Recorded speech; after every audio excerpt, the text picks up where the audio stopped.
بسم اللہ الرحمن الرحیم۔ السلام علیکم ناظرین، آج آپ کی خدمت میں ایک بڑے متنازع موضوع پہ بات چیت کے لیے حاضر ہوا۔ ناظرین کرام، جنرل مشرف پاکستان کی تاریخ کی ایک بہت ہی متنازع شخصیت ہے۔ ایک طرف تو یہ بندہ ہمیں کارگل میں ایک ڈیرنگ جنرل نظر آتا ہے جو سیاچین کا بدلہ لینے کے لیے اپنی جان سے گزر جانے کا عزم بھی رکھتا ہے۔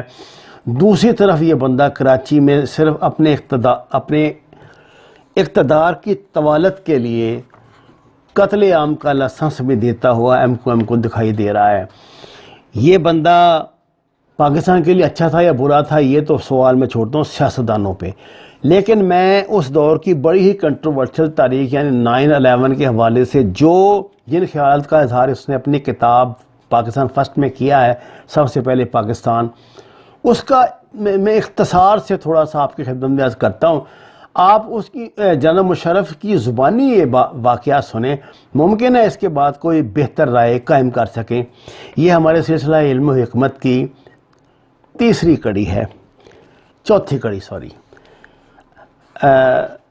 میں ایک چیپٹر وہاں سے آغاز کرتا ہوں جب یہاں 9/11 ہو چکا ہے امریکہ میں، اور اب پاکستان میں کیا صورتحال ہے۔ اگلی صبح جب میں گورنر ہاؤس میں ایک میٹنگ کی صدارت کر رہا تو میرے ملٹری سیکرٹری نے آ کر کہا کہ امریکی وزیر خارجہ کولن پاول ٹیلی فون پر ہیں۔ میں نے جواب دیا کہ میں بعد میں ٹیلی فون کر لوں گا، لیکن ملٹری سیکرٹری نے اصرار کیا کہ میں میٹنگ چھوڑ کر باہر آؤں اور ٹیلی فون پہ بات کروں۔ پاول نے صاف صاف کہا، یا تو آپ ہمارے ساتھ ہیں یا ہمارے خلاف۔ میں نے اسے کھلا مطالبہ سمجھا، لیکن کچھ شائع شدہ رپورٹوں کے برعکس اس مکالمے میں کوئی خاص باتیں نہیں ہوئیں اور نہ ہی خصوصی مطالبات کیے گئے۔ میں نے کولن پاول کو بتایا کہ دہشت گردی جس کا ہم خود برسوں سے شکار ہیں کے خلاف امریکہ کا ساتھ دیں گے اور ان کے ملک سے مل کے دہشت گردی کے خلاف لڑیں گے۔ ہم نے کوئی شرائط طے نہ کہ میرے پاس سوچنے کے لیے اب کیا ہوگا وقت تھا۔ اگلے دن جب میں اسلام آباد میں تھا تو DGISPR کا جو اس وقت واشنگٹن میں تھے فون آیا۔ انہوں نے کہا مجھے American deputy secretary of state Richard Armitage کے ساتھ ملاقات کے بارے میں بتایا۔ آرمیٹیج نے انتہائی غیر سفارتی الفاظ میں، جو میرے خیال میں پہلے کبھی اس طرح نہیں بولے گئے ہوں گے، کولن پاول کے الفاظ دہرائے اور DG سے کہا کہ نہ صرف ہمیں یہ فیصلہ کرنا ہے کہ آپ امریکہ کے ساتھ ہیں یا دہشت گردوں کے، بلکہ ہم نے اگر دہشت گردوں کا ساتھ دینے کا فیصلہ کیا تو وہ بمباری کر کے ہمیں پتھر کے دور یعنی سٹون ایج میں بھیج دیں گے۔ یہ انتہائی واضح دھمکی تھی۔ یہ ظاہر بھی تھا کہ امریکہ نے جواب دینے کا اور بہت سخت جواب دینے کا فیصلہ کر لیا ہے۔ میرا فیصلہ اپنے عوام کی خوشحالی میرے وطن کے بہترین مفاد پر مبنی تھا۔ سب سے پہلے پاکستان۔ میں نے امریکہ کے ساتھ ایک مد مقابل کی طرح بازی کھیلی۔ اگر ہم نے ساتھ نہ دیا تو اس کا رد عمل غیظ و غضب سے بھرپور ہوگا۔ سوال یہ تھا کہ اگر ہم ان کا ساتھ نہیں دیتے تو کیا ہم ان کے حملے کا مقابلہ کر سکیں گے؟ اس سوال کا جواب نفی میں تھا اور اس کی 3 وجوہات تھیں۔ نمبر 1، ہم امریکہ کی طاقت کے مقابلے میں فوجی طور پہ کمزور تھے، ہماری افواج مکمل تباہ ہو جاتی۔ نمبر 2، ہماری معاشی حالت کمزور تھی، نہ تو ہمارے پاس تیل تھا، نہ ہی امریکی حملے کی صورت میں ہماری معیشت زندہ رہ سکتی تھی۔ نمبر 3، سب سے بدتر ہماری سماجی کمزوری تھی، ہم نے اس وحدت کی کمی ہے جو پوری قوم کو پرزور طریقے سے دشمن کے مقابلے میں سینہ سپر کرتی ہے۔ ہم کسی بھی طرح کا امریکی مقابلہ کسی بھی سطح پہ نہیں کر سکتے تھے۔ میں نے اپنے قومی مفادات کا بھی تجزیہ کیا۔ اول بھارت نے امریکہ کو فوجی اڈوں کی پہلے پیشکش کر دی تھی۔ اگر ہم امریکہ کے ساتھ شامل نہ ہوتے تو بھارت کی پیشکش قبول کر لے گا، اس کے بعد کیا ہوگا؟ بھارت کو کشمیر کے مسئلے پہ سنہری موقع ہاتھ آ جائے گا۔ یہ بھی ممکن تھا کہ وہ وہاں ایک محدود حملہ کر دے اور زیادہ امکانات تھے کہ وہ امریکہ اور UNO کے ساتھ مل کر موجودہ صورتحال کو مستقل صورتحال میں تبدیل کر دے۔ امریکہ یقینی طور پر اس کا ساتھ دینے کے لیے مجبور ہوتا۔ ہم نہیں چاہتے تھے کہ نیوکلیائی ہتھیاروں سے لیس ملک بننے کے بعد ہم نے بھارت کے مقابلے میں جو فوجی مساوات حاصل کی تھی وہ ختم ہو جائے یا اسے ضرب پہنچے۔ یہ کوئی ڈھکے چھپے بات نہیں کہ امریکہ کو کسی اسلامی ملک کا نیوکلیائی ہتھیار حاصل کرنا اچھا نہیں لگتا۔ سوم یہ کہ ہماری اقتصادیات جنہیں ہم نے نصف صدی محنت کر کے بنایا مکمل طور پر تباہ ہو جائیں گی۔ میرے سامنے سب سے بڑا سوال یہ تھا کہ آیا طالبان کی حمایت کر کے ہم اپنے آپ کو تباہ کر لیں، یہ ہمارے قومی مفاد میں ہوگا؟ کیا طالبان اس لائق ہیں کہ ان کے لیے ہم خودکشی کر لیں؟ اس کا جواب گونجدار نہیں میں تھا۔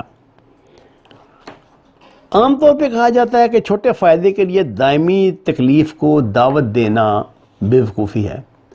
افغانستان میں سوویت یونین کے خلاف جہاد میں شریک اتحادیوں خصوصاً امریکہ، سعودی عرب اور پاکستان کے ساتھ یہی ہوا۔ ہم تینوں نے مجاہدین متعارف کروائے، مدرسوں میں نے مذہبی جوش و خروش سے سرشار کیا، مسلح کیا، پیسے دیے، کھانا پینا دیا اور افغانستان میں روس کے خلاف جہاد کے لیے بھیجا۔ ہم نے یہ نہ سوچا کہ جہاد میں فتح حاصل کرنے کے بعد انہیں کس طرح کارآمد زندگی گزارنے کے قابل بنائیں گے۔ جہاد میں شریک دیگر ممالک کے مقابلے میں اس غلطی کا سب سے بڑا خمیازہ افغانستان اور پاکستان کو بھگتنا پڑا۔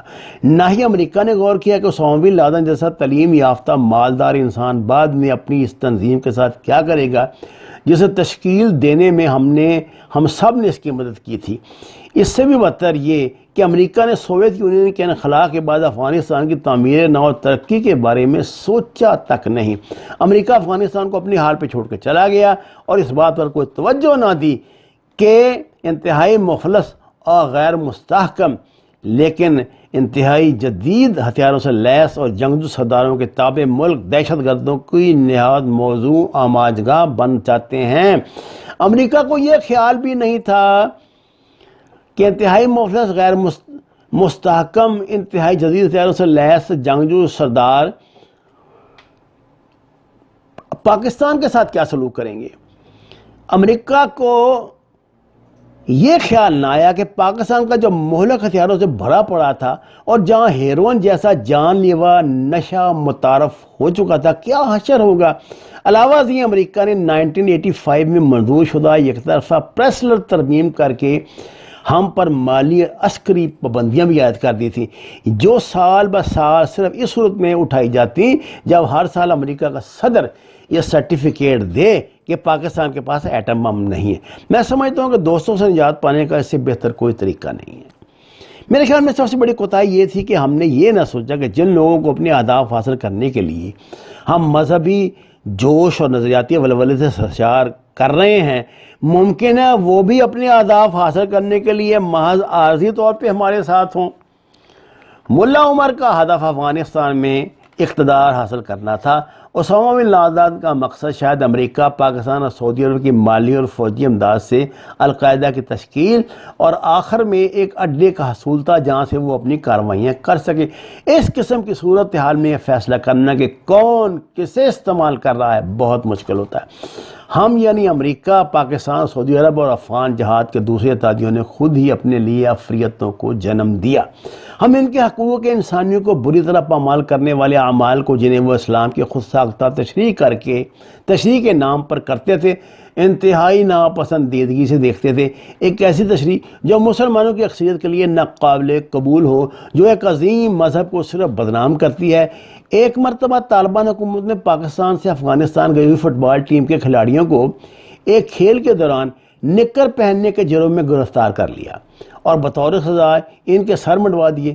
طالبان حکومت میں خواتین کو گھر سے باہر نکلنے کی، حتیٰ کہ بازار تک جانے کی اور لڑکیوں کو اسکول جانے کی اجازت نہیں تھی۔ وہ بدکاروں کو اذیت دینے اور اپنے دشمنوں کو قتل کرنے کے لیے مشہور تھے۔ ایک مرتبہ انہوں نے بہت سے ایرانیوں کو ایک جہاز پر مال برداری کے آنی صندوق یعنی کنٹینر میں بند کر دیا، بھوکا رکھا، ان کا دم گھوٹنے دیا اور پھر کلاشنکوف سے گولیاں چلا کر جو کنٹینر کے آر پار ہو گئیں انہیں مار ڈالا۔ 19 ستمبر 1998 کو ہمارے DGISI اور شہزادہ ترکی الفیصل جو اس وقت سعودی انٹیلیجنس کے سربراہ اور اس وقت امریکہ میں اپنے ملک کے سفیر ہیں، ملا عمر سے قندھار میں ملے۔ یہ ملاقات کینیا تنزانیہ میں قائم امریکی سفارت خانوں میں القاعدہ کے کیے گئے دھماکوں کے فوراً بعد ہوئی تھی۔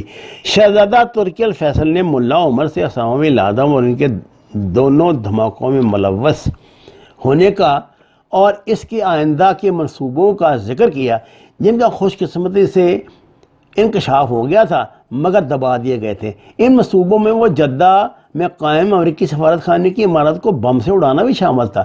شہزادے نے ملا عمر کو اس کے 3 ماہ قبل سعودی عرب سے کیے گئے پکے وعدوں کے وقع وعدے کی بھی یاد دہانی کرائی، جس میں فیصلہ کیا تھا کہ اسامہ بن لادن کو افغانستان سے نکال کے سعودی عرب کے حوالے کر دیا جائے، لیکن ابھی تک اس پہ عمل نہیں ہوتا۔ شہزادے نے ملا عمر کو یہ بھی یاد دلایا کہ اسامہ بن لادن نے طالبان سے وعدہ کیا تھا کہ وہ افغانستان میں اپنے قیام کے دوران کسی قسم کی دہشت گردی کی کارروائیوں میں حصہ نہیں لے گا، لیکن یہ غلط ثابت ہوا، کیونکہ 1988 میں خوست میں ایک پریس کانفرنس کے دوران اس نے فخریہ کہا تھا کہ وہ لوگوں کو دہشت گردی پہ اکساتا ہے۔ اسامہ نے سعودی عرب میں بھی شورش کا منصوبہ بنایا تھا، اس کے باوجود طالبان نے وعدے کے مطابق اسامہ کو سعودی عرب کے حوالے نہ کیا۔ 9/11 کے بعد مجھے یقین تھا کہ طالبان افغانستان کے خلاف امریکہ کے غصے سے بچنے کا واحد راستہ کسی نہ کسی طرح اسامہ بن لادن کے ساتھیوں کا ملک سے نکل جانا ہے۔ میری سب سے بڑی فکر یہ تھی کہ طالبان کے خلاف امریکہ کا حملہ پاکستان پہ بری طرح اثر انداز ہوگا، افغانستان کے مسئلے کا حل ان کا ہتھیار ڈالنا یا اسامہ کو امریکیوں کے حوالے کرنا تھا۔ ہم نے یہ سوچ کر وقت بہت کم ہے خود افغانستان سے بات چیت شروع کر دی۔ 9/11 کے واقعے کا ملا عمر اور طالبان پر کوئی اثر نہیں ہوا۔ اس نے کہا کہ یہ مسلمانوں پہ ڈھائے جانے والے مظالم کے نتیجے میں اللہ کا قہر ہے۔ انہیں یقین تھا کہ اللہ ان کے ساتھ ہے، اسامہ ایک فوق البشر ہے۔ ایسی صورت میں آپ سوچ بھی نہیں سکتے کہ ملا عمر کے ساتھ بات چیت کرنا کتنا مشکل تھا۔ ہم دونوں کے خیالات متضاد ہیں۔ میں سمجھتا ہوں کہ جنگ اور قتل و غارت سے بچنے کے لیے ہر طریقہ پوری طرح استعمال کرنا چاہیے۔ ملا عمر کا یہ کہنا تھا کہ حق و باطل کی جنگ میں قتل و غارت کو قبول کرنا چاہیے۔ میری طرح کے لوگوں کا اصول یہ ہے کہ ایک رہنما کا اولین فرض اپنے ہم وطنوں کی جان و مال کی حفاظت ہے، لیکن ملا عمر کی طرح کے خیالات رکھنے والے افراد اپنے اصولوں اور روایات کو دنیاوی املاک حتیٰ کہ زندگی پہ ترجیح دیتے ہیں۔ ان روایات میں اپنے ایک مہمان کی حفاظت کرنا بھی شامل ہے۔ مشکل یہ آن پڑی تھی کہ اسامہ بن لادن اور اس کے ساتھی ملا عمر کے مہمان تھے۔ تمام سر توڑ کوششوں کے باوجود ہم صدر بش کی مقرر کردہ تاریخ یعنی 7 اکتوبر 2001 سے قبل ملا عمر کو اس بات میں آمادہ نہ کر سکے وہ اسامہ کو ملک سے نکال دیں۔ ہم نے اسے سمجھایا کہ اس کا ملک تباہ ہو جائے گا، لیکن یہ بات اس کے سمجھ میں آئی نہیں۔ اس کی وجہ یہ تھی کہ پہلے تو اسامہ بن لادن نے اسے ایسا نہ کرنے کے لیے گمراہ کیا، اس کے علاوہ ہمارے اپنے ملک کے بہت سے علماء نے بھی اس کو یہی ہدایت کی۔ ناظرین کرام، یہ خیالات ہیں جنرل مشرف کے۔ آپ ٹھنڈے دل سے اس کا تجزیہ کریں، ہم بھی کرتے ہیں۔ وقت اور حالات بہت سے سوالوں کا جواب دے دیتے ہیں۔ ہمارے متشددانہ نظریات ایک حد تک صحیح ہیں اور ایک حد تک غلط بھی ہیں۔ ہمیں اعتدال کا رستہ اختیار کرنا ہے۔ اعتدال کا رستہ کیا ہے؟ کیا ہم اپنے دشمن کے آگے سرنڈر کر جائیں، جس کے کہتے ہیں لمبے پڑ جائیں، یا ہم بلا جواز بلا وجہ ایسی بڑکیں مار کے اپنا وقت ضائع کرتے رہیں؟ میرا خیال اس دونوں کے درمیان ہے کوئی اعتدال کا رستہ، وہ یہی ہے کہ ہم ڈیفینسو ہو کے بیٹھیں۔ ہم جارحیت نہیں کرتے، لیکن ہم جارحیت پسند بھی نہیں کرتے۔ وما علینا الا البلاغ المبین۔ ناظرین کرام، درخواست ہے قرآن اور نماز کو ترجمے کے ساتھ جانیے۔ ہمارے چینل کو سبسکرائب کریں، لائکس دیں، سچ کے سفر میں ہمارا ساتھ دیں۔ آپ کا بہت شکریہ۔